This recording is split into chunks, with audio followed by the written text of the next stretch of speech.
আর হু। এই যে অবস্থা আমাদের লা ইলাহা ইল্লাল্লাহ, এটা হচ্ছে অবস্থা। আমরা লা ইলাহা ইল্লাল্লাহর আসল অর্থ বুঝি না, যেটা তাওহীদের বাক্য, সেটাই যদি না বুঝি তাহলে আর কি বুঝবো ভাই? তাহলে কেমন করে আমরা ভালো মুসলমান হব? আমি আপনাদেরকে প্রশ্ন করতে চাই। বলছে তাহলে আমি লা ইলাহা ইল্লাল্লাহ বলেছি, জান্নাতে ঢুকে যাব, তালা খুলে জান্নাতে ঢুকে যাব? তখন ওয়াহাব বিন মুনাব্বে বললেন, দেখো, প্রত্যেক চাবির দাঁত রয়েছে। প্রত্যেক চাবির কি রয়েছে? দাঁতবিহীন চাবি হয়?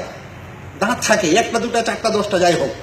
তিনি বলছেন, জেনে রাখো, তুমি লা ইলাহা ইল্লাল্লাহ বলেছো মানে তুমি জান্নাতের চাবি পেয়েছো বটে, কিন্তু তোমার চাবিতে দাঁত নেই, সে কারণে তুমি জান্নাতে প্রবেশ করতে পারবে না, তালা খুলতে পারবে না। তাই ভাইয়েরা, আমরা যারা লা ইলাহা ইল্লাল্লাহ মুখে অন্তরে বলেছি বটে, কিন্তু এখনো ইসলামের আমল করতে শুরু করেনি, সৎ কাজ